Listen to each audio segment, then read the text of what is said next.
kita menggalakkan lebih ramai warga kota berjalan kaki dan guna public transport ataupun pengangkutan awam.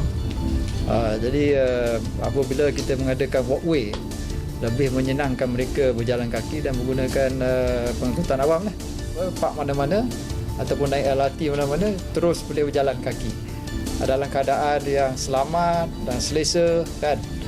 Tapi kita menggalakkan warga Kuala Lumpur untuk berjalan kaki lah, exercise. Tapi satu kajian telah buat di satu bandar di US. Apabila perkara ini dibuat, rakyat dalam bandar tu jadi lebih sihat. Usaha dia adalah untuk mengurangkan traffic kereta, single occupancy vehicle, kereta yang datang berseorangan ataupun ke Kuala Lumpur ni, supaya kesesakan trafik ni dapat dikurangkan. Kalau berapa banyak jalan kita tambah pun, perbaiki, berbesarkan pun, tetapi kalau kita tambah lagi banyak kereta masuk, kita tambah lagi banyak kereta nak cari parking, memang tidak mencukupi. Sebagai pengendali pengangkutan awam, sudah tentunya prasarana menerusi Rapid Care dan Rapid Penang serta KL Monorail mengalu-alukan penubuhan Suruhanjaya ini kerana ia akan membolehkan pengurusan pengangkutan awam yang lebih cekap dan berkesan. Kerana ketika ini kita terpaksa melaporkan keadaan terkini kepada beberapa agensi, ya. Misalnya bas terpaksa terpaksa berurusan dengan Lembaga Pelesenan Kenderaan Perdagangan, CBLB, manakala bagi rel pula kepada Jabatan Kereta Api. Jadi dengan ada satu agensi, kita boleh melaksanakan program-program pembaharuan dengan lebih cekap lagi. Ya, saya membayangkan apa yang dikatakan oleh Senator Datuk Raja Nong Chee tadi itu seperti laluan di mana ada bumbung, ada mungkin penghawa dingin, jadi mungkin saya pun suka untuk berjalan sedemikian. Tadi bilakah kita akan melihat itu sebagai satu kenyataan? Dan kalau kita dengar pula kata saudara Abi Azli Abdullah, iaitu Pengurus Besar Komunikasi Syarikat Prasarana Negara Berhad tadi, beliau berkata tentang Suruhanjaya pengangkutan awam darat, ya. Itu juga kita akan bincangkan pada malam ini. Bersama saya ialah Yang Berhormat Datuk Seri Ong Tiket, Menteri Pengangkutan.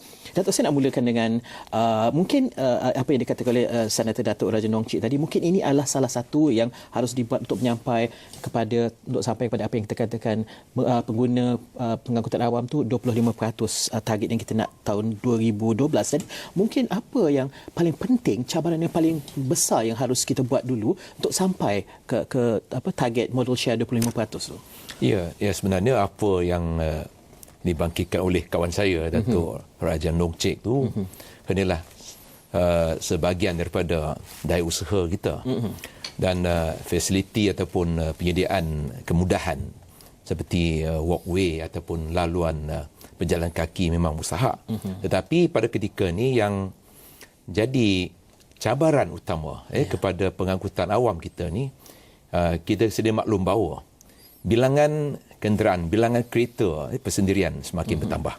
Itu pun disebabkan oleh kita memang menggalakkan orang ramai memiliki kereta. Tak ada sekatan langsung. Ini satu. Yang keduanya, pada dekad 90-an misalnya, sejak dekad 90-an sampai sekarang, kita nampak bahawa public transport ataupun pengangkutan awam ni jarang-jarang dapat menarik orang ramai. Itu pun saya nampak salah satu faktor utama, tak lain daripada ni penyelenggaraan di tahap yang rendah. Dan yang keduanya, bila ada pilihan untuk orang ramai, khasnya mereka yang memiliki kereta sendiri, takkanlah dia ni nak susah payah nak ambil bas ataupun taksi ataupun kereta api. Tapi Datuk, saya rasa berubah juga kerana kesesakan tu, kalau saya nak pergi ke KLCC, saya akan park kereta saya sama ada di Central ataupun di Kerinci dan saya naik LRT. Tapi untuk masa-masa tertentu, kerana kalau di waktu pagi orang bekerja atau balik, saya tak akan sanggup kerana dengan bau badan dan sebagainya. Jadi kalau kita nak menggalakkan orang yang biasa, kerana saya gemar naik tapi taklah selalu, kadang-kadang kalau malas nak bawa kereta tu. Jadi apakah cara untuk menentukan orang tu berubah cara hidup dia behavioral Perubahan change. sikap. Bagaimana? Kerana mereka suka naik tu, cuma apa yang perlu ditekankan lebih? Daya tarikan. Daya tarikan tu bukan tak ada. Yang penting tu kita kena kenal pastikan apa yang masih lagi kekurangan dalam sistem kita. Yang saya nampak, yang pertamanya reliability ataupun kebergantungan, sama ada dia servis dia tu ikut jadual atau tidak. Yang pertama. Yang keduanya, tahap keselesaan. Tahap keselesaan itu akan menentukan tahap kepuasan ni pelanggan, khasnya orang ramai. Yang ketiganya, apa yang saudara cakap tadi tu, kemudahan park and ride misalnya. Kalau itu pun tak ada, kalaulah katakanlah ada setengah tempat letak kereta, dia kenakan charge kutipan yuran yang terlalu tinggi, sehingga orang ramai pun ingat, kalaulah saya nak simpan kereta di car park dan lepas itu ambil LRT misalnya, itu lebih membebankan. Itu memang satu-satunya deterrent ataupun faktor-faktor yang tidak membantu kita mempromosikan public transport. Dan saya kira keadaan sebegini kenalah kita tangani. Dan itu pun telah pun dikenal pasti sebagai satu-satunya yang perlu kita atasi dalam NKRA kita ataupun bidang keberhasilan utama negara, khasnya dalam bidang pengangkutan awam bandar. Jadi bagaimana kita mengukur keselesaan dan ataupun kita kata orang tu puas hati dengan kerana kalau kita buat perbandingan dengan Singapura, ada orang kata yalah, kita tak boleh banding Singapura dengan kita kerana kita mempunyai masalah sendiri, Singapura pun mempunyai masalah sendiri. Tapi ada perkara-perkara yang juga boleh kita bandingkan, seperti di Singapura mereka cara mereka mengukur kejayaan pengangkutan awamnya adalah maklum balas yang direct daripada penggunanya. Jadi kalau di Malaysia ni, bagaimana harus kita mendapat kekerapannya untuk mendapat informasi ataupun maklum balas daripada pengguna perkhidmatan awam itu, supaya dapat kita tahu di manakah the weakest link contohnya. Maklum balas itu memang mustahak. Dan saya tak nampak sebarang masalah. Kalau kiranya kita betul-betul kita nak dapatkan maklum balas dari rakyat kita. Yang jadi masalah biasanya, apakah kita ni cukup peka atau tidak terhadap ni rintihan rakyat, ataupun bila kita sudah dengar suara rakyat, apakah kita sanggup berbuat sesuatu untuk mengubatinya, untuk mencari jalan keluar misalnya. Dan saya kira ni dengan mewujudkan ataupun membentuk ni NKRA ni, ini konsep ni memang merupakan satu-satunya yang serba baru saya rasa. Dan ini pun satu-satunya wadah yang membolehkan kita mendapatkan feedback, maklum balas, dan juga mengenal pasti kekurangan kita, kekangan kita. Tadi Datuk ada bercakap tentang kita juga kita menggalakkan orang menggunakan perkhidmatan awam, tapi pada masa yang sama kita juga menggalakkan orang untuk memiliki kereta. Jadi mungkin perbahasannya sekarang ialah akan tiba masanya di waktu-waktu tertentu kita tak mahu banyak kereta memasuki kawasan bandaraya contohnya, dan ada juga pihak yang berkata mungkin dikenakan tax atau levy dan sebagainya untuk kereta yang masuk tu, kena ada charge tertentu, tapi ada yang mengatakan charge tertentu cuma boleh dikenakan sekiranya ada alternatif lain di mana mereka boleh menggunakan perkhidmatan awam yang keselesaannya mungkin ada sama juga dengan memandu kereta sendiri. Jadi bagaimanakah harus kita melihat perkara ini dan memberikan alternatif ataupun pendekatan yang adil kepada pengguna, supaya kalau tidak masuk dengan kereta mereka dapat kemudahan awam yang selesa, tetapi kalau nak masuk pun charge-nya agak berpatutan tetapi mengurangkan juga masuk kita. Jadi bagaimana harus kita pendekatan yang seelok-eloknya? Apa yang saudara maksudkan tu adalah ni levy. Levy yang mungkin akan dikenakan pada masa depan. Itu pun untuk mengurangkan kesesakan lalu lintas. Tapi saya memang setuju bahawa pada ketika ni, bila kita tengah berusaha untuk menambah baik pengangkutan awam, dan keberkesanan dia tu mungkin kita dah rasa sikit, tetapi belum sampai ke tahap yang diingini, sebab kita pernah sasarkan 25% ya, peratusan sebagai peratusan ataupun tahap penggunaan public transport di kawasan bandar. Tapi sampai sekarang ni pun saya rasa masih lagi lah, belum lagi setahun jagung. Ada ruang lagi untuk kita terus berusaha. Dan ketika ni kalau kita nak kenakan levy yang dimaksudkan, saya takut ianya akan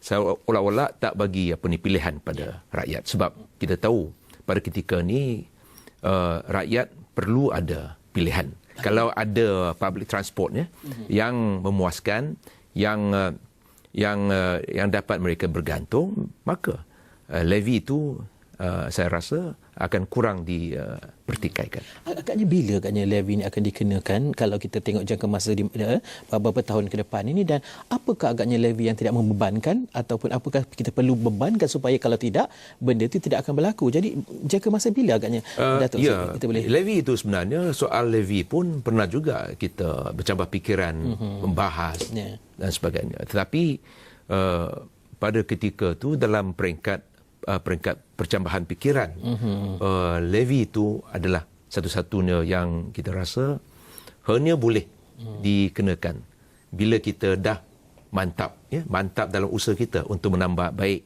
ni pengangkutan awam. Adakah bila kita sampai 25% tu pada tahun 2012? Itu yang dihasratkan pada ketika tu. Dan apakah mungkin kita melihat ke depan, apakah charge adakah sama dengan charge yang dikenakan levy dikenakan di Singapura ataupun di Hong Kong atau di negara? Tidak semestinya sama, sebab yang setiap bandaraya tu memang keadaan tu berbeza. Dan lagipun di negara kita keadaan pun agak berbeza daripada Singapura atau Hong Kong. Okey, Datuk Seri, kita berhenti sebentar. Bila kita kembali nanti, boleh kita cerita tentang Suruhanjaya Pengangkutan Awam Darat, kerana bagaimana penambahbaikan boleh ada dengan adanya Suruhanjaya ini? Kita berhenti dulu, tak kembali selepas ini.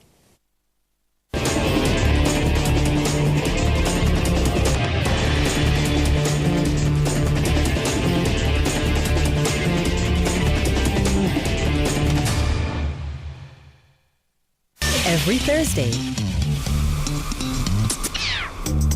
Are you a property virgin? Or considering moving on to a fixer-upper? Does inspired house design turn you on? Looking to improve your home with delightful interior decor? Come with Said Paradino Omar and Linawati Adnan as they help you search for your dream home and how to do it up as well. On In Realty, every Thursday, 9:30 p.m. on Astro Awani. Isnin hingga Sabtu, Gala TV membawakan kepada anda secara langsung 3.30 petang, 10.30 malam bersama Syazwan Zakaria, Umairah Uyub, Azman Yusof. Gala TV, buletin hiburan tempatan dan antarabangsa, memaparkan perkembangan muzik, filem, teater, fashion, temu bual eksklusif.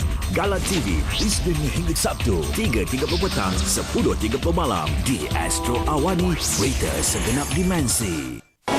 Isnin hingga Jumaat. Percintaan di Akademi. Baik Mereka memendam perasaan yang sama. Adakah tenaga pengajar menyedari keadaan ini?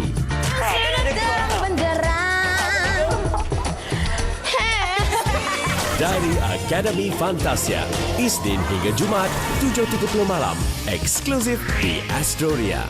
Setiap Sabtu, Astro Awani membawakan Business Awani Plus bersama Rizal Zulkafli, Elia Raini dan Syafizan Johari. Sambal ikan bilis smart mula dikomersialkan. Rangkuman berita perniagaan dan ekonomi meliputi 5 berita mingguan terbaik. Accessibility to markets. Domestic investment and foreign investment. Ketahui prestasi dan prospek mingguan pasaran. Business Awani Plus, Sabtu 6.30 petang di Astro Awani. Berita segenap dimensi.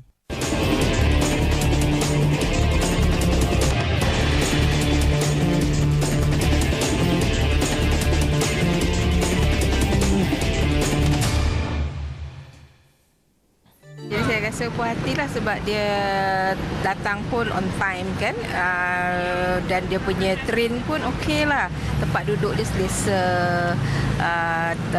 pengumuman dia okey.